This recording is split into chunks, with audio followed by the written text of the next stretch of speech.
Je to tu zas. Ale neroj srandu. Toto nebude také typické... Slnko mi svieti. Toto nebude také typické idejka, možno ako ste všetci na to zvykli u mňa. Ako to povedané na mojom kanáli, že vlastne herný kanál, streamy a tak ďalej a tak ďalej a tak ďalej. Sorry za telefon, ale nemám iný mikrofón, takže môže to riešené takto. Neviem, ako som to povedal, ale vyhorel som. Neviem, čo na to povedať.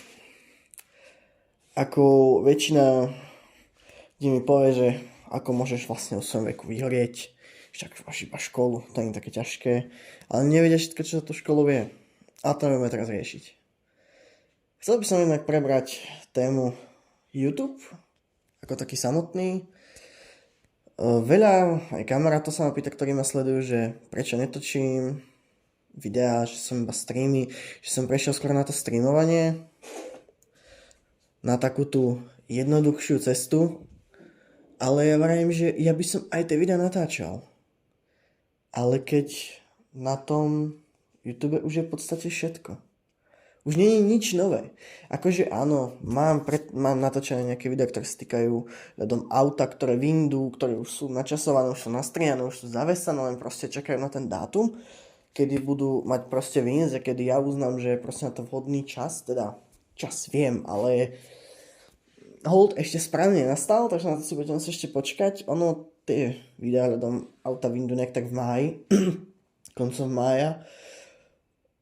Ďalšia vec, kvôli ktorej som prestal točiť, sú moje psychické problémy a problémy v rodine, keďže jednak na to kvôli teraz mojej psychike a problémy v rodine nemám čas, tak ešte k tomu školami na moju psychiku moc neuberám.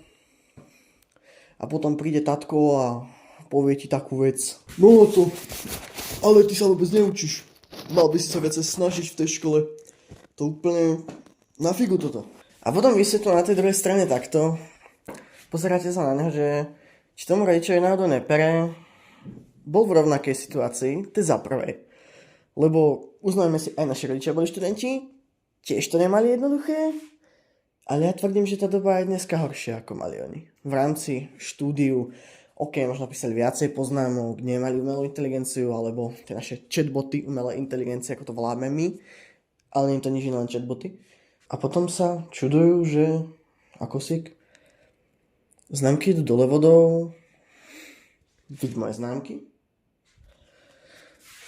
To slnko ma strašne sere. A ja to nemám čo dať. Musel by som si normálne dať takú plachtu bielu a to sa mi nechcel naťahovať. Mám tu takú plachtu, viem ju tam dať, ale kam normálne si tam nalepím pásku asi, alebo niečo také. Dobre, ale nevieme sa zdržať slnkom. Úprimne, točil by som aj ten Minecraft, ale keď už tam není viac menej čo. Človek si povie, dobre, natočím nejakú survival sériu, ale tých sú 2 miliardy. A tie mladé decká, čo sú, ktoré by to bavilo, tak sledujú proste len tých veľkých ľudí. Áno, a ja keď som bol taký krpatý, tak som sledoval len vlastne tých veľkých youtuberov a proste boli pre mňa ako mladého človeka veľkým vzorom. Kvôli vlastne ním som začal ja točiť. Oni boli... Ešte raz to som to zasvietil a prísam, že tam tú dechu dám. Oni boli pre mňa strašne veľkým vzorom. A dneska tu už proste nie sú. Prešli na content do IRLO, ako som postupom času prešiel aj ja, lebo proste ten content v IRLO má asi tie úspechy väčšie. Samozrejme aj streamujem. Už sa nie tak často. Posledný stream, ak si pamätám, tak bol naposledy v lete, a to z Rýb. A ono to proste už není také jednoduché, ako to bolo kedysi. A človek, keď tie čísla nevidí na tom výsledku, tak ho to potom ani nebaví. Nie, že nebaví, mňa baví stále produkovať videá. Nemám problém s kamerou, sami môžete vidieť na našom školskom Instagrame. Ja zo strednej spojenej školy technickej v Nižnej, čo je Instagram @ssnižna, tu ho budete mať, ak sa mi ja sem podarí dať. Ovšem, že lebo program zase neprogramuje. Tak. Poviem to asi tak. Tie videá, nikto do toho nechcel ísť zo začiatku, brali to len tak ako idem po šepitolknu, ale má drobne z toho. Fix it. Dobre, a teraz nebudeme riešiť, proste technicky zadral, to dám potom dolu a vymyslím tam niečo iné.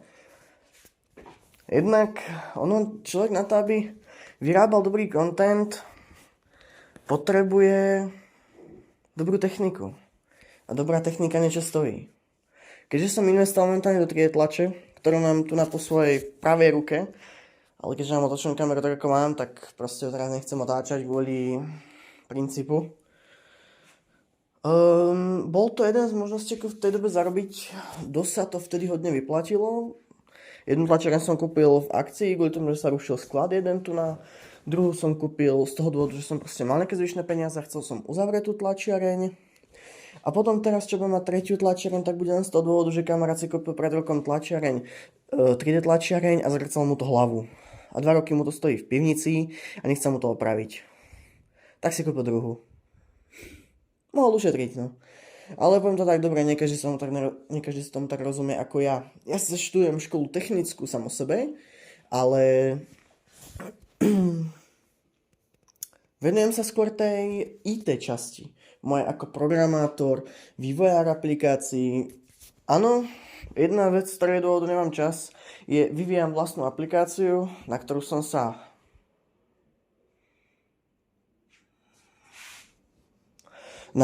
sa dal v podstate nahovoriť. Áno, mám za to platené, že to vyvíjam, ale nie je to toľko, koľko by človek chcel.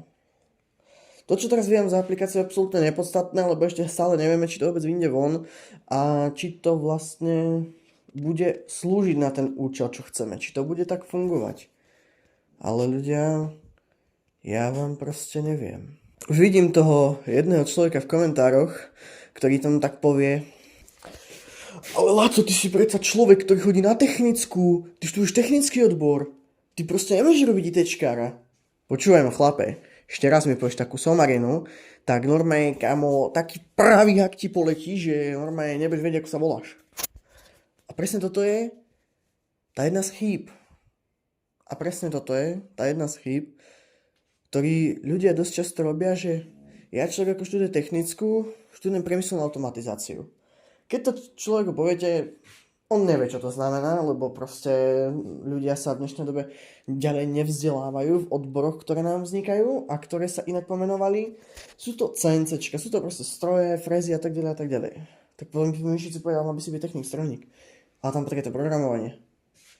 Ja môžem byť elektrikár, budem mať paragraf 21, keď skončím. Ja môžem byť CNCčkár, nastavenie CNC strojov, servis CNCčiek, môžem byť programátor Arduino, Raspberry Pi. Proste mám veľa možností. Ale proste prečo som si ja hľadal zamestnanie vo svojom odbore, keď viem, že dokážem zarobiť inak. Dokážem zarobiť jednoduchšou cestou. Tá cesta je síce časovo veľmi náročná, preto po večer už ani nemám čas na tie streamy, lebo sa venujem vývoju mojej aplikácie, svojom biznisu. Ale nechcel by som zahodiť vás. Vás ľudí, ktorí tu so mnou celý čas ste a ktorí ste ma na mojich začiatkoch podporovali. Myslíte si, že kebyže vás proste nemám, že mám túto trápnu kameru a nejaký ten lepší mikrofón, nový notebook, ktorý som si preto kúpil, doma 2 monitory, na internete 2 monitory. Povedzte mi, ktorý obyčajný študent si dovolí zo svojich vlastných peňazí vlastne 4 monitory, 2 počítače, 3 3D tlačiarne a 2 auta. Áno, mám 2 auta, teda už iba jedno. Ale mal som projekt Škoda Felicia, ten dopadol tak, ako dopadol. Kúpil som ju za pomerne smiešné peniaze, nalial som do nej dosť veľa, ale predal som ju ani nie za to, čo som chcel, lebo som robil to, čo ma bavilo. A úprimne, keď robíte to, čo vás baví a vyžívate sa v tom, tak vás ani nenapadne zobrať proste tú kameru a to natočiť. Proste to bolo, že som sa chytil a mal som to taký oddych, kľud vypnúť. Kedysi som takú možnosť nemal. Môj únik bolo hranie Minecraftu a YouTube. Ja proste, ale ja už neviem, kam by som ďalej pokračoval. Ľudia moji, proste napíšte mi do komentárov, čo by vás za videa bavili a na čom sa skúsime dohodnúť. Čau.